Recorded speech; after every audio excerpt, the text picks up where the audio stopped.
摆脱 ATM， 大家好，我是未来银行行长胡瓜，我是乡里Sandra。今天呢都不用讲规则了，对，今天是遗珠之汉，没错，奖金遗珠卷土重来的特辑，又来5只猪了。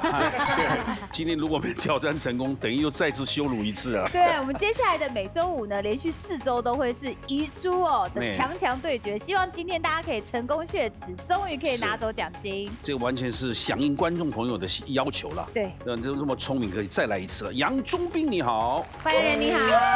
台湾大学机械工程学系人力银行发言人。是。上次挑战的成语是。瞬息万变，就这么简单，你还写错？那个万那个草字头，你算3画，对，哎，气死，真的。他是奖金才18000哎，对啦，这么简单还挑战失败，但人在这里啊，对，接下来浩如，嗨，浩如，大家好。浩如越来越年轻，今天打扮小公主了。是的，今天我们主题是冰雪奇缘吗？你是 Elsa 还是 Anna？ 这绝对是 Elsa， 是 Queen 的感觉。当然，对，因为我今天就是唯一的女王。他也是绝顶聪明。上次挑战哪4个字啊？焦头烂额啊！焦头烂额，你是我少了一笔画，哪一个？因为我那个门烂额的那个烂的门字，我的笔画错误。OK。这是有在练习学成语啊。其实我一直都，因为我从小到大中文都蛮好的，所以像我儿子现在国1、国2，我都有陪他在看中文。但我发觉现在的小朋友学的东西，我们已经看不懂了。他曾经拿一个阅读测验来问我，说：“妈妈，你中文好，帮我看一下这个选项，这个阅读测验它的这个文章，它的这个标题应该是什么？文章的名称应该是什么？”然后他就写文章的，请回答这个文章应该是灵感就像1什么2头肌。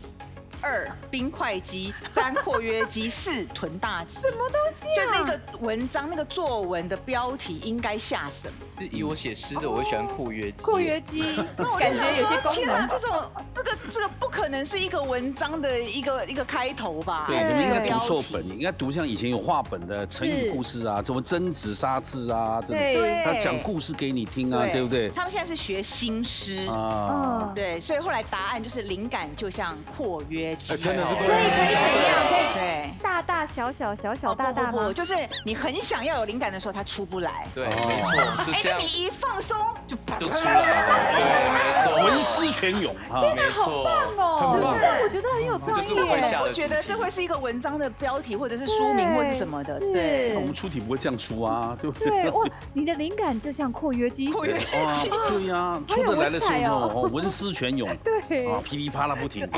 对，接下来杨子怡好，嗨，子怡，台湾艺术大学戏剧系，哎，你的字比较难哦，哈，但他来过2次，哎，2次都站到最后，哎，对。然后都没拿走过，都没拿到，不是我们出的字比较难，藕断丝连看多难。我第一次偶啦，自己这个认栽了，因为我自己偶少了草字头，是，我就真的写错字了。第2次就比较简单了，叫精神抖擞。那错在哪？我错在神，它其实应该，它旁边不是士字部吗？对。但士字部我们平常笔画是4画，1、2、3、4嘛。可是我们在算笔画的时候要变成5画，你要变成这个表示的是那个是1，对，要算原字。啊，好难，这种mega。所以其实很多细节，他失去了48000的机会，一次28000，一次2万，对啊，所以这是好来。不要再成为遗珠之汉，就不要再变成猪了。接下来康淑恩你好，嗨，淑恩好。而且他是国文老师还没拿走。我们那题的主轴是什么？最优秀的老师还是什么？就是老师主题的。啊，老师为主，都是老师。台湾师范大学国文学系，哎，对。但还没拿走，你是写了什么？可见韬光养晦，真的难。也就是他最近在做的事情。没错，回家韬光。没错，好1字5万之后，我的学生每天在笑我。 5万哦，1字5万块呢？对，1字5万，目前是最高的。对，我们有超过5万吗？没有啊，你是最高的。而且学生会笑你说你不是国文老师吗？对，没错。天哪，让你抬不起头哎！他们每次看到我就说老师5万。接下来介绍我们老朋友了。所有赈灾晚会的他都是见证律师啊，对，讲谎话。讲谎话律师，他也蛮喜欢这个益智性节目啊，是，对，挑战自己。上次失败是临渊羡鱼。哦，站在旁边觉得好羡慕鱼的自由哦。羡慕鱼不是把鱼献出去。哦，所以你写献出去的献。对，我写献出去的献。28000挑战失败哦，那最近做了什么努力呢？每天跟我妈一起看这节目哦，所以我看到昨天天人合一哦，那真的哦，天人合一好过分，对他来说捶胸顿足啊！哎，不过那是人家是波兰医生呐，对，那合都快写不起来，合不起来，对啊，是，希望大家今天能顺利的，但是也能产生一位，4位还是会变猪了哈。哦，就是可以下次再卷土，一直不断卷回来。介绍2位专家，首先接的高学历新闻主播林佩琪，主播你好。主播好。加一个名医黄慧伦医师你好。医师好。进行第1回合存款争夺赛。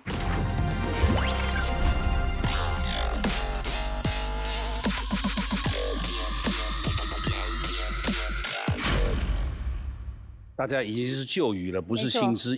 游戏规则我就不用再多说了啊。这题是由林佩杰主播来举圈或叉了，好好抢奖金了啊！要请抢答才能按哦。第1题，请出题。参加益智节目压力大，大家都需要适度的放松一下。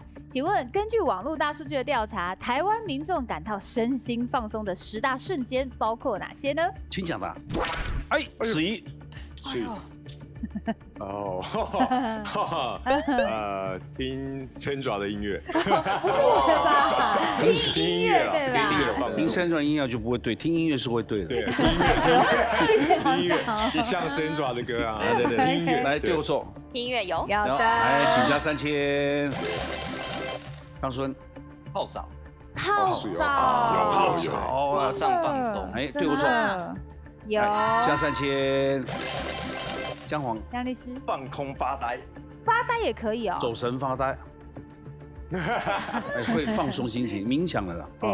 对，对我说，有的，请加3000。哎，你别看了，我们吃录完你回去一定，我会坐在沙发上，我会马上洗澡了，放空30分钟，等到要洗澡是1个钟头以后的事情，但手还在滑哎，电视上播什么你也不知道，对啊，来，廖明伟，运动。来，对我说，有运动爆汗，加3000。旅行，先去旅行，再来参加益智节目。放松一下再来。对啊，对我说，有出国也有啊，请加3000。那不会先有压力吗？先把钱花完，再来拿奖金。好有压力，所以要来赚钱。结果又拿不到，又变遗珠。对，哎，突然想到那个班杰他的那个漂浮，就是在水上做那个漂浮。冥想吗？他也不算冥想，可是他在漂浮的时候可以冥想。哦，你就放空在水上这样，在水上这样子漂浮的。但有到10大吗？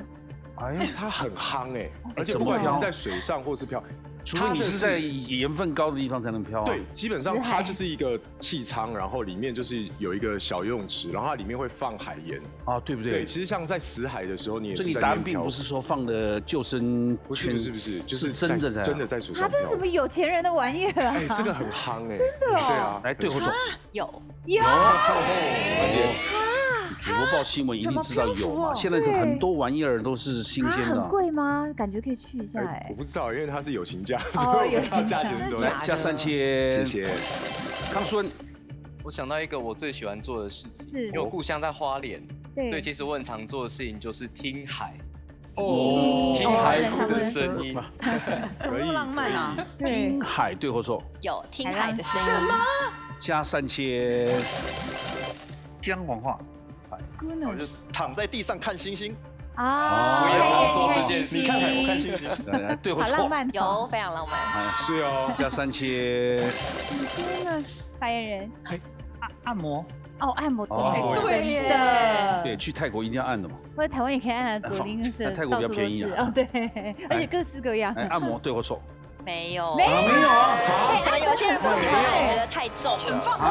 有些人可能不喜欢按摩，会太重或太痒之类的。有人是不喜欢，有的人不喜欢接触它，对，而且衣服要穿很少，他就不愿意啊。有些女生是这样，连洗3温暖都还要包紧紧的。如果是我的话，我就会找姐妹出来讲别人坏话。对，需要，或是骂老公，或是闺蜜时光，说八卦聊坏，就是找姐妹掏出来聊天，聊是非，说八卦。对我说，有超级放松，真的有，还加3000。剩最后哇，那瑜伽算不算在运动里面？哦，算了哈，你不能问我们啊，你自己要讲啊。哎，你把我们当什么？差点好奇嘛，问一下行长。没来过吗？没来过，不知道规则。那下面一位了。那就大喊喽。瑜伽吗？那个大喊，大吼，就走到那个歇斯底里大吼来对我说。没有，没有啊，那是偶像剧做的啦，就是屋顶上那个那种，可能会吵到邻居。吵到邻居。如果在市区的话，好。我要选一个很冒险的答案，好啊，叫做提辞呈离职。什么意思？听不懂。提辞呈离职，把那个信丢在那个主管脸上，老娘我不干了，丢在主管脸上。对，就是说我 fire 你，对不对？没错，不是你 fire 我，是我 fire 你。好，那还要写一个实体的，不能 email，因为就没那么帅了。对我说。有。但是可能很少人有勇气这样做。真的吗？一下子整个放松了。来加3000，强了吧？10个都抢光了。我们主播还有什么补充的吗？其实当然10大放松的瞬间呢，就是大家提的，不管是运动也好啊，泡澡也好。那其实就有人讲说，运动来讲，不管是游泳或重训哦，它10分钟呢就可以刺激这个脑内的多巴胺的分泌。那是20分钟之后就可以增加多巴胺的浓度，就会让我们的心情放松，而且更加的愉悦。对。我前2天去做一个节目去采访，是，我还发现。在中教东路顶楼上有香港人过来开的，开什么？它里面所有游戏都在这里面。它有一个房间是2个要踩飞轮，只有2台这样子，3台对3台。对，你如果2个就对2个，但你必须要穿雨衣。为什么？踩的时候灯会开始往上走，哒哒哒哒哒哒哒哒，那很紧张。一看到我输1个，快点，你就加油踩，就输了，你踩出那个整盆水倒到你的。就很像是组队来。对，3个对3个，其实应该不用穿雨衣就更刺激。哇，这太 real 了。那水倒下来全身湿的。这又是什么有钱人的玩意啊？我也想去一下哎。后来我跟那老板聊，他就是从香港过来，因为香港地比较小，对，所以他会整合里面有手游的啊，打弹子房啊，唱 KTV 的啦，玩这个复合式的游戏，这个提供大家去，现在大家压力大嘛，压力很大。来，接下来第2轮是黄慧伦来举圈或叉喽，来，请出题。空气污染的危害超乎你的想象，请问如果经常身处在空气污染的环境当中，有可能会造成哪些身体疾病呢？经常了。梁子怡手好快，哇塞，好厉害！来，请说。气喘，对或错？对不对？一定有的。加3000。康孙。心脏病。心脏病也会。心血管相关的。心血管。心脏病对或错？有。来，加3000。姜黄化。心肌梗塞。不就是心脏相关？你那个同样哦。那支气管发炎。支气管。来，请加3000。来，黏膜炎。正确。有。加3000。我刚杨浩如叫了一声，应该没答案了。对，因为都被人家讲走，气的。空污嘛。对。那就肺炎呐。肺。有。加3000。他刚刚答的是心脏病嘛？他好像心脏、心血管相关都讲了。我来试试看。因为我自己就有心律不整。心律不整跟空污有关吗？我只要空污非常严重的时候，我心律不整就会出现，因为我本来就有心律不整，就会心悸了，对不对？对。来，对我说，也算在里面。是哦。为什么这个不统合为心脏的病呢？来，你讲没关系。所以关哥，我觉得应该是说，一定是包括掉这是心脏疾病啦。可是我觉得，讲出这个答案其实还蛮不错。这个因为我们这个微小的颗粒进到我们身体里面，那种连续的组织的损伤、慢性的发炎、氧化的压力，确实会有心脏疾病，还有心律不整的问题。对，这确实是会有关联。听起来心律不整跟那个心肌梗塞也是不一样。对。所以你是人体侦查器耶，到个地方发现，而且那个就是会蹦蹦。然后就不跳，然后蹦这样子。好可怕，很奇妙。所以你谈恋爱也会心悸哦。我超容易，而且我之前有拍过戏，就是非常激动的戏。对。然后我是跪下来跟对方的父母讲完话，一喊咔我就晕倒。那个会，因为他投入在里面的，对，他必须要造成那个情境。我以前会心悸啊，后来发现是心脏问题，没有，后来去检查。是胃食道逆流吃太多了，紧张了一下。真的啊！我每次吃完饭一量都100到103上面，心脏我还吃过那个紫色的药，你知道吗？是。后来我去检查，那个台大医生还叫我喝那个泡我的糖尿病，喝3杯甜的糖，去检查，你没有糖尿病啊。后来判定我是2尖瓣膜脱垂。对，2尖瓣膜脱垂。他说一般这种是客家人会有，刚好我客家人。对，我也是。第2个是要长得帅又高的人。我也是。真的太刚好。怎么会是这个东西啊？刚刚你就是会这样，他是不是？我就是这样。他都这么说。你为什么带着笑容在讲这件事情？你们很想得到这个，对不对？现场有医生哦，这个没有第2个条件哦。你做好美女的事啊！我看到你支票也签完了啊！我的意思是说，后来我跟白白吃那个药，后来去检查，根本没有2尖瓣膜脱垂，我没有，对，是完全是吃太多造成的胃食道逆流。吃太多。哎呦，我这折磨好久了，真的。哎，康孙，来加3000，加3000，谢谢。康孙，我的症状好，过敏性鼻炎。过敏，真的。对我说。有，请加3000。杨律师，肺活量下降。肺活量下降算疾病？会影响到肺，像 COVID-19攻击肺的时候，对，他会这边喘气，对，那个吹不了嘛。对啊，有些人他肺可能就纤维化了。对，我想请问黄医师知道吗？那个肺有没有练习吹气不合格吗？检测对不对？肺功能检测，有人染疫之后他吹不了那个气啊。对，他就是肺部生肺活量都下降了，这样对不对？对，我讲应该才是正确的。请加3000。我们后来有在医师好啦，有带那个仪器来大家吹嘛。对，是真的有人不知道他肺是这么美丽的，你知道吗？爬楼梯也喘，唱歌也到不了那个位置。对，所以行长是 OK 的。OK。我听你在大声讲话的时候，觉得一定 OK。因为我每天都要用中气说话嘛。哦。当然，我高音可以唱很高的。很棒。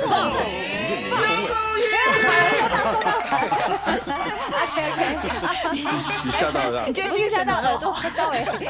你别忘，你婚礼还拜托我唱歌了。是的。开始练了。请。那个肺癌、肺腺癌。肺癌、肺腺癌。哎，对我错。有，请加3000。最后一个。最后一个。对，最后一个。肠胃炎吧。肠胃炎对我错。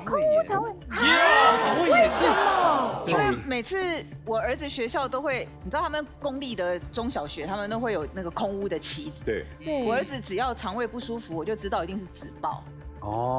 他如果会不舒服，眼睛还有拉肚子，我就知道是紫爆。别忘了，我们上次医学有介绍，我们人体最重要的是肠道啊。对啊，最重要，肠道好人才不会老嘛。可是我会一路吸到这吗？有时候有可能肠胃型感冒可能会造成啊，这个跟医师解说一下。因为我能够联想到答案是很棒，是因为我想空气污染提供很好的媒介跟条件，那些病原体更容易进入身体里面。就像瓜哥讲的，肠胃道是很重要的免疫系统，如果你一受伤一定会。然后来宾还有忽略掉有一系统的答案不容易联想到，就是肥胖跟糖尿病。这几年研究很深，其实是有关联性的。就想说，怎么会你越运动，结果反正你的体重都没有进步，或是真得到糖尿病，在空气污染的情况下，其实一样，就是因为你长期处于一种那个微粒的颗粒是进到身体更细部里面去，造成血管的慢性发炎，氧化压力强，到最后就累积变会有肥胖的因子、代谢的问题，还有糖尿病。哎，请先加3000。哇，刚好也抢完了。现在科技很进步，医学进步嘛，那这样扫过去，你肺的照片就出来了。所以，但是肺常常会造成很难判断。对，你有没有毛玻璃哦？是。你可能是在吃饭东西吸进去的东西，像什么饭粒东西，那是弄不出来的嘛，呛到。所以吃饭要专心吃，你呛到要尽量咳不出来都在里面了。对。所以常常里面会有一些杂七杂八的东西。但是你看到毛玻璃的时候，医生会说这个要再深入检查，因为它有可能是肺癌。纤维化，所以常常照出毛玻璃回去就先哭了。对。后来发现那只是伤口伤疤，对不对，黄医师？对，那毛玻璃就是看不清楚嘛。对。那我就不知道那是什么，那是实质的病变还是有点模糊。瓜哥先把答案讲出来，就是追踪观察，有时候就半年，那可你半年就好像很煎熬，说我到底那个是坏东西还是好东西？你每天会胡思乱想啊。对。因为你要经过半年发现那没有什么变化，你才安全呢。对。一旦变化，你就开始完蛋。追踪啦。很多人检查出来就哭啊，每天以泪洗面。会的。那个心情就影响生理。当然啊。那我们宣布这一轮的奖金。好，这一轮呢，宗斌9000，浩如12000，子怡12000，舒恩15000，黄化12000。好，接下来进行下一回合，赢者全拿。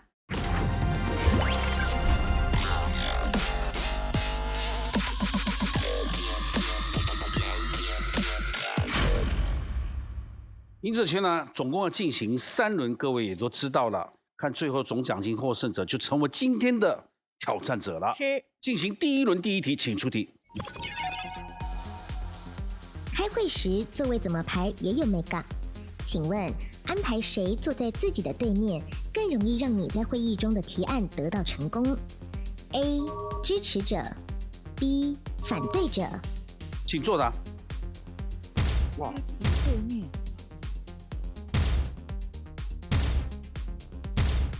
2个选支持者，3个选反对者。浩如的意思说，反对者会更激励你。对，因为我最近追了一部剧，叫做《地面师》。地面师他们不是诈骗集团嘛？他们在签约的时候全部都是用骗的啊。对。但是你是跟我这一国的诈骗，就全部都是坐在这一排。然后对面的律师就是反方，就是坐在另外一排。然后就是用这样子互相，知道传递讯息，然后诈骗对方的人，都是这样两边的阵营对成功率更高。对，他们诈骗很成功啊。哦，他们超强的，有道理耶。哦，地面。杨子怡有什么答辩？因为我知道，我们在谈判或是聊天的时候，如果是让你要去跟那个人讲话，你要说服那个人，他是坐在斜对角，就比如说4个人坐的话，他在坐在斜对角的话是最好的。所以我在想说，是不是如果是你支持者坐在你对面的时候，你这样可以直接这样安心一点，对，这样 feedback，然后互相去谈，然后让旁边的人被说服到，因为我们如果在同一边的话，就人家会觉得有压力。可是如果在对面的话，这样谈的时候，旁边人会觉得 OK。那唐淑英也是这样讲对，我也是这样觉得。好，视线所及看到的人会比较安心，这样。对。可是有人说反对者在对面，你就是专门用那个力量去对付他，专心嘛。如果都是这种，对，吓他。如果都是支持我的人，我就好像没有什么动力再跟你对抗。可是律师比较常有那种正反方的，那你觉得呢？他选择的是反对者。我选反对者啊，因为我觉得那种支持者既然都是支持你，我让他坐远一点就好了。对。甚至我让他坐我的斜对面，包围那个反对。对。哇，他选择一定，他永远打官司都跟对方对干，他这个位置可以。难道其他还支持他吗？有道理，有道理啊！请公布正确解答。正确答案是 A 支持者。律师其实有研究哦，面对面坐呢，容易放大双方之间的感觉。如果对面是反对你的话，很容易两边吵起来，剑拔弩张，这个气氛就不太好啦。那如果把支持你的人放在对面，你除了可以安心之外，那整个融洽气氛可以影响这个场合其他的人哦。是的，来3位请休息啊，请加2000。2个。下面一题请出题。很多人拍照都爱比 V 的手势，但在一些国家，比反 V 是侮辱的手势。请问，在代表胜利之前 ，V 的手势是代表什么 ？A.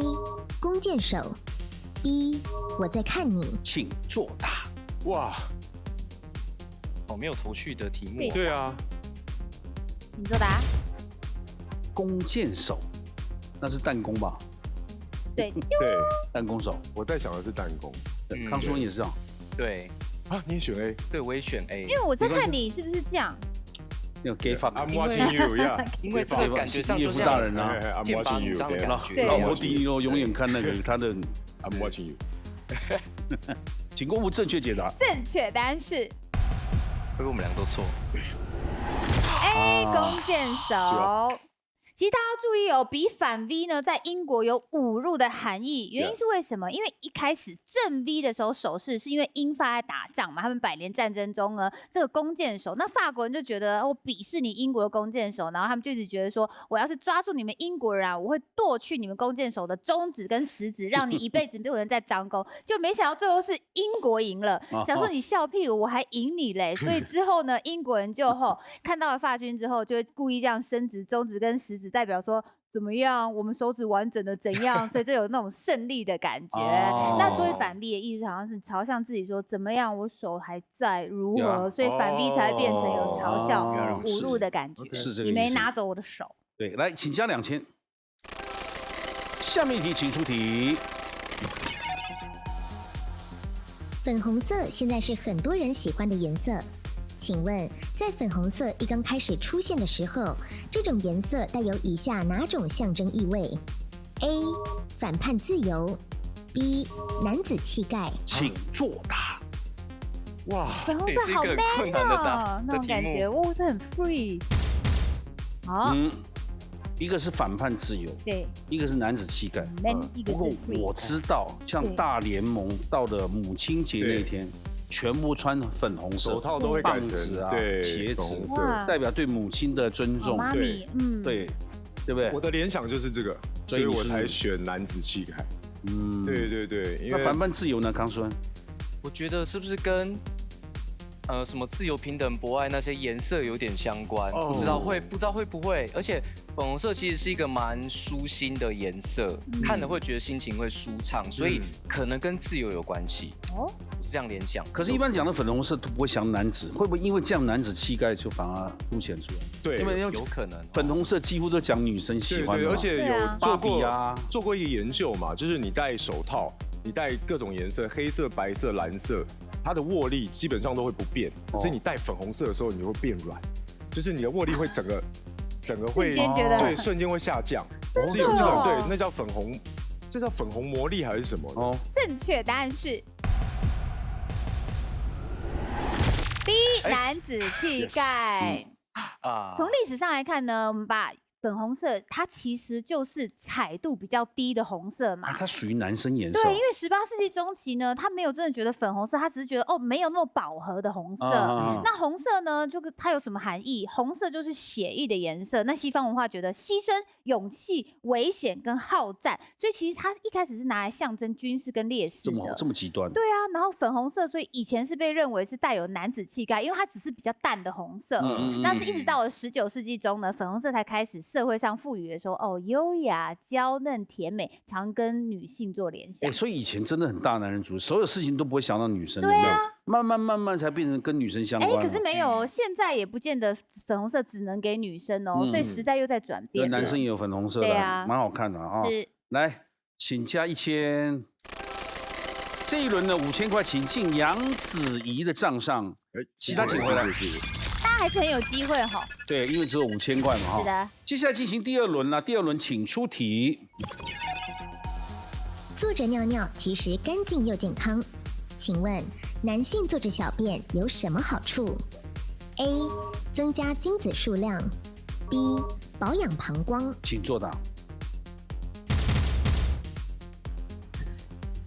康老师，保养膀胱。发言人，这个应该我觉得跟平常那个压力也是有点关系啊。好像我有看过报道说，男生其实常常站着上厕所，其实会对比如说什么射护腺啊那种会有一些，就是老了以后会有一些影响啊。所以有人是建议说，男生就是也可以坐着尿尿。对。但是因为其实，在办公室你也知道，其实男生。可能有边上厕所边聊天，所以大部分他还是习惯就是站着上这样子。子怡呢？怕是滴到鞋子啦。对，没有啦，就是因为我如果说他这个保养射护线，我你今晚开始有滴鞋子啊？我还没。去不去搬过霜？年纪有关啊。你说滴下，3才会搬过霜嘛？过了再回的。地也逃，没有力量的嘛，而且尿不干净啊。话讲好多。对，你是没有看男生厕所，哇，满地都不好，小便。有时候我们去进香的时候，有那个去到那种休息站上厕所，你就说，为什么那里面地上的水还比里面的还多这样？对呀，这个真，其实啊，这个答案肯定是 B， 为什么？为什么？因为。那个什么泌尿科就告诉我们，膀胱不能用力。对，你只要用力，将来你膀胱会长肌肉，对，增生肌肉，你会变得更美丽。是，你知道吗？放流嘛，不是给你挤尿，是放，就轻松放在那边，你就轻松放在那边放在。可是常常男生会怕尿不干净，后面几滴都会用力挤，对，那个其实肌肉是很不好的哦。你用力挤就不好了。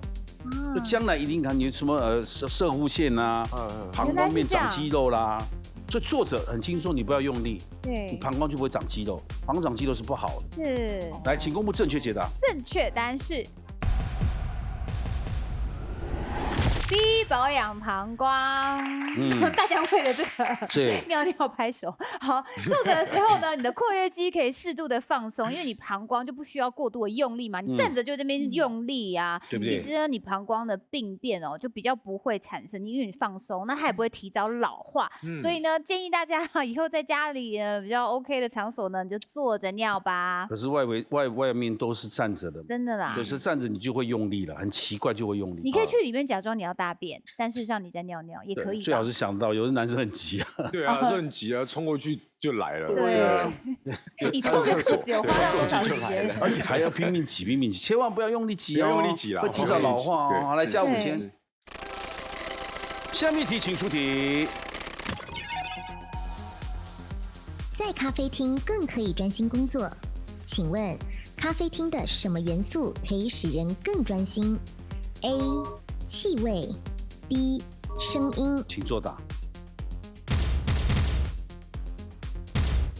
大家都想的不一样。声音会让你专心吗？就大家讨论的，你会想听别人讲八卦吗？哄闹闹的，应该是气味。咖啡的气味会让人家觉得身心放松，香香的那个味道。没错。有时候可是bagel太香会很饿现在有一种咖啡厅是不能讲话，你知道吗？但是有音乐，对不对？不是，不能讲话。你去的时候说，你一个人吗？你不能讲话哦。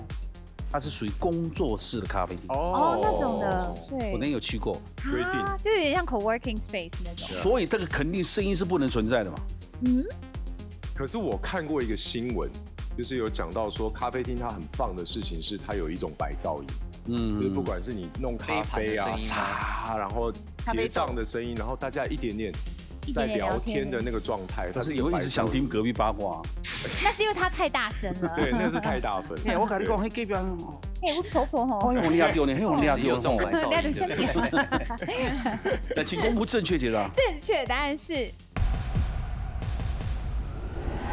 B 声音。真的。研究发现呢，如果70分贝这样的环境下，其实我们人是更容易专注的，因为它就是白噪音的效果嘛。反而有的时候你在超级安静的环境中，一点点声音你会觉得更敏感，受到影响。所以呢，其实适度的背景噪音反而会让你很专注，不容易被一些环境音干扰哦。来，3位请休息一下，谢谢。加2000。下面一题，请出题。小时候总喜欢拿路边的植物来玩，请问下列什么植物其实是有毒的 ？A. 含羞草 B. 大花咸丰草。请作答。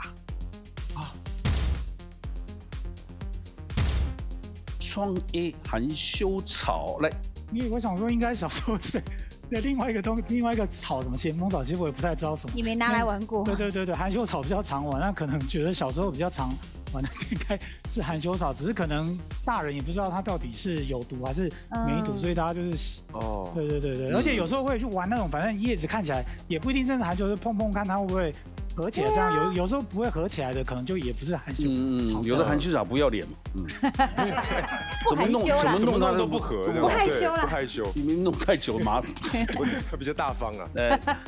其实咸丰草是神农的药草之一啊。所以它是可以使用的，它可以做药的。咸丰草是可以做药，是这样。那做药是不是含有毒性，我就不知道了。因为有时候不是有一些本身也是有毒的。对，很多东西是它才可以清热化毒为药啊，看你怎么用啊。对，来，请公布正确解答。正确答案是 A 含羞草。我们小时候常拿起来玩的含羞草呢，其实它里面有含羞草碱这样一个有毒物质。如果呢你玩太多的话，一直接触到你的身体，会引起什么症状呢？你的眉毛会稀疏，或是你头发会脱落，很严重哦，因为它会伤害我们人的皮肤。所以室内最好是不要种含羞草的。而至于大花咸丰草，它是无毒的植物，青草茶里面非常重要的原料就是大花咸丰草啦，夏天可以清凉退火。对，那不是很好吗？你就不用去雷射脱毛了，你那个含羞草。摸没事就摸一摸，掉光了，可是它会伤害你皮肤啊。对结果这个没掉，什么掉光了？你有那么神吗？来加2000，这是第一题一样。下面一题请出题。亚洲蹲不美观，但竟然有益健康，请问亚洲蹲对身体有什么好处 A. 缓解背痛 B. 降低血压。感觉一下，哎，你做的。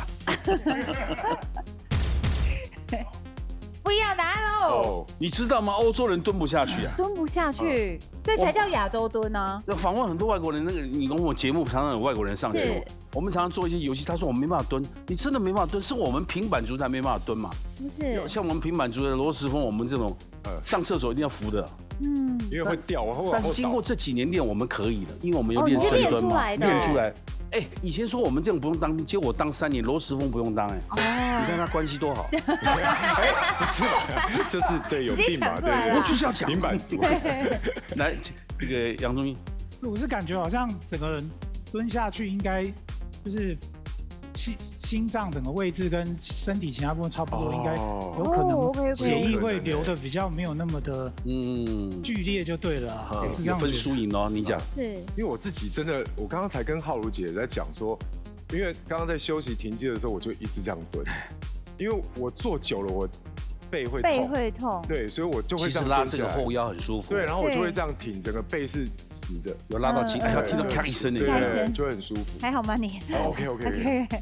到底谁赢呢？是，请公布正确解答。正确答案是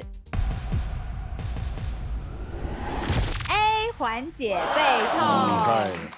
大家没有想到吧？亚洲蹲可以当做一种运动哦，还可以帮助你减肥塑身、对抗糖尿病，那缓解背痛、提升你的体能。其实说真的啊，健康的成年人呢，你要延缓你的大脑老化，很重要的方法就是你腿部肌肉要强壮，这样就比较不容易痴呆症。那研究指出呢，增加腿部力量锻炼方式哦，你就这样常常这样蹲，所以亚洲蹲蛮好练习的。那常常练习的话呢，你长远来看可以影响你的认知老化，可以延缓老化，包括你的思维也比较清晰啊，学习也比较 OK 啊，记忆能力也可以维持住。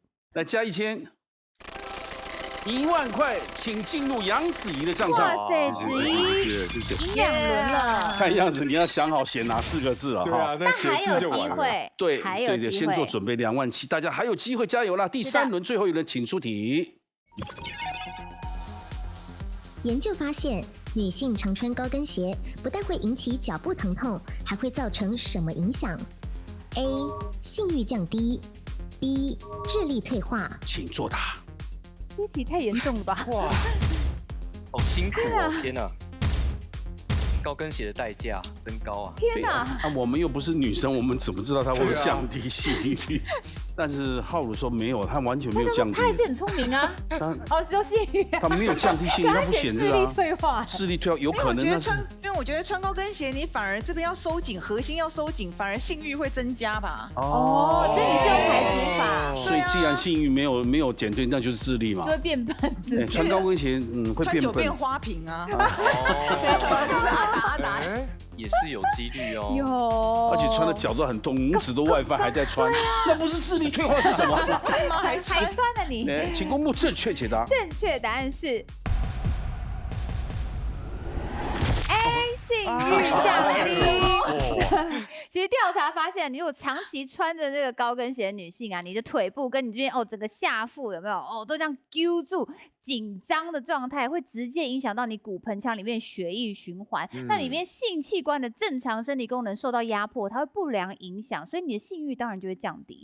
相反的，了解，可能是浩如太强，根本不知道自己有降低。对，这才是很重要。对，来2位请休息。好消息，杨子怡先退出了哈，所以你们有机会赶上去了，加3000，继续往上加。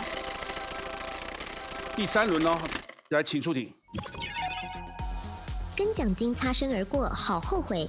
请问，大多数人会对什么感到更后悔 ？A. 想做的事没做 ；B. 做了却没有好结果。请作答。应该严格讲，想做的事没做，会觉得哎呀，早知道。对，但是做了却没有好结果。哎呀，我为什么要做呢？好像都有道理耶，对不对？可是并不鼓励做了却没有好结果。那你还没做之前就担心了。你要有那个阿甘精神，想做事没有做，你要会后悔。要我选，我也有选的，应该是这种，对不对？至少做了，至少曾经做过，对，无遗憾。对，没错。那至于想法的，我们发言。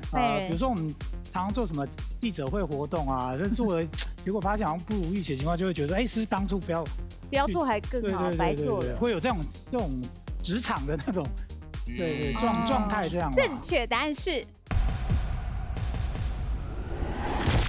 想做的事没做，人们啊，我们啊常常会预期自己可能后悔的时候，我觉得我有可能会后悔我就拖着不下决定或逃避，所以你等于是不想面对这个决定，然后一直在那边逃逃躲躲的。所以后来研究指出啊，多数人对于当初可能没有采取这个行动的这个东西感到后悔，就觉得说，哎呀，我要是当时试试看有多好呢？所以啊，犹豫不决的时候呢，怎么办？先做再说吧。加2000。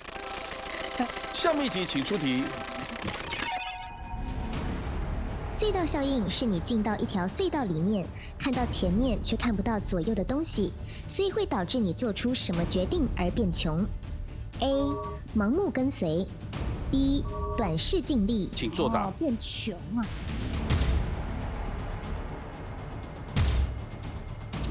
盲目跟随，因为你视野变小，对，所以感觉上就会追着眼前有的东西跑。那也许那台车它可能跑到了别的县道或怎么样，你可能不知道。对，是这样觉得。你也是这样想吗？对啊，因为你在隧道里面，你就只有那条路可以走了。那你常跟着前面的车，你也没有其他的。那如果是半夜3点前面没车呢？那前面没车，那可能就是你看到奇怪的东西。请公布正确解答。正确答案是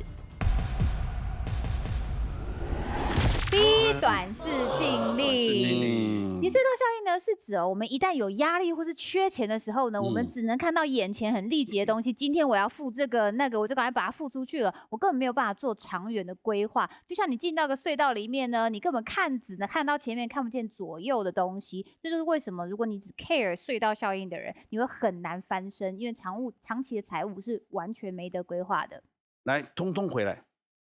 哇，这一个5000就没有拿走了。对，第3轮结束了嘛，这就回到我们银行了。3轮比赛完了，我们宣布他们的奖金。好，最后杨宗斌9000，浩如12000，子怡27000，苏恩15000，姜黄化12000。恭喜杨子怡27000获胜，谢谢。进入最终决战 Battle ATM。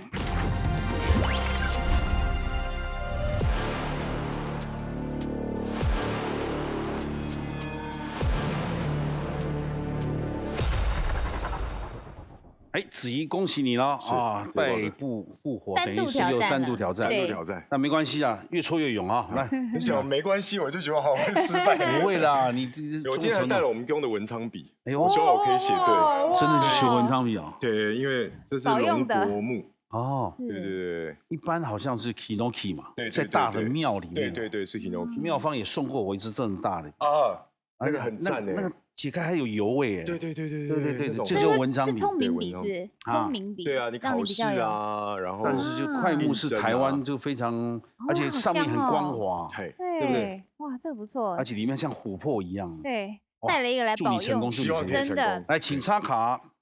今天挑战是27000。这次没过的话，等于7万多了，等于损失7万多，对不对？因为加上前面的都没拿到。希望你能顺利过关。来，27000由你们先通过2道密码的提示，来，请出示。2道密码呢，分别是47画的括约肌开窍，或是62画的遗珠又失败。我刚刚讲括约肌开放，就是不然你就塞住，要不然就往前冲。对，对不对？就是灵感一样嘛。文思泉涌，有可能滔滔不绝，或是跟愤有关的奋发向上。对，奋不顾身，各种奋。47画了，括约肌62，我觉得62有点太多了。真的很猛我还是选，因为你只有1分钟，你的1分，对。我觉得那个太硬了，我们括约肌好了。括约肌开窍，请锁定。遗珠又失败，62画到底哪4个字呢？请公布。对，重蹈覆辙。我怎么算都这个笔画比较多一点。对，太多了啦。可是它好写啊，这个知道。那你当然不写。可是我很怕我来不及写完。是那个册其实真的算起来不容易。不是，光算笔画你就累死。对，写完你还少1画就死定了，还没办法检查。来，括约肌开窍准备好了吗？好，你准备好括约肌开窍了。我希望我的灵感像括约肌一样。1分钟时间了，来，请出题。茅塞顿开。太简单了嘛，可以计时1分钟，计时开始。好，清楚。不要再错了，27000啊！好，2、3、4、算不花。 6、7、8，王宇的这个9，好，9，这2、3，是蛮漂亮的，我们记得对不对？ 8、9、10、好不好洗啊？不好洗。顿。对，哇2、3，不会再失败了。 6、7、8、9、10、11、12、13、14、开。 1、2、3、4、5、6、7、8、9、10、11、12、12。好，先停。停，几秒？啊？38。你还有22秒哎，时间多的是。这个字写的太漂亮了，真的不错啊。来，密码09131312。对或错？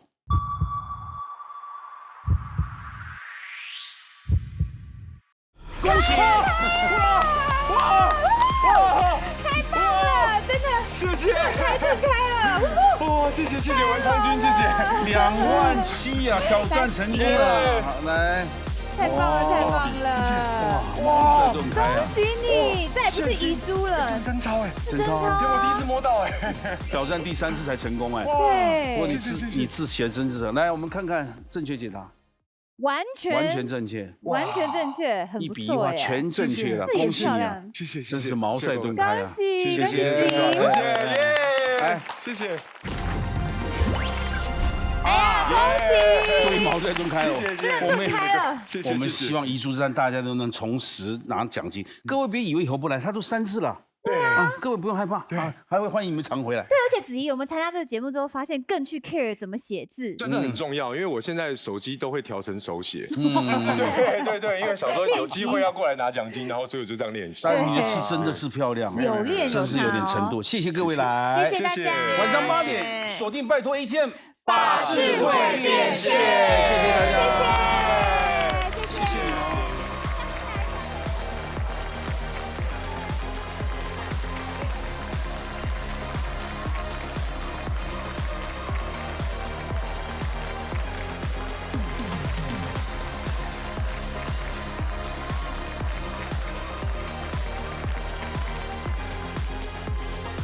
Battle ATM, who dares to battle? 哦，拜托 ATM， 谁敢来 battle？ 订阅拜托 ATM 的 YouTube 频道，等你来 battle。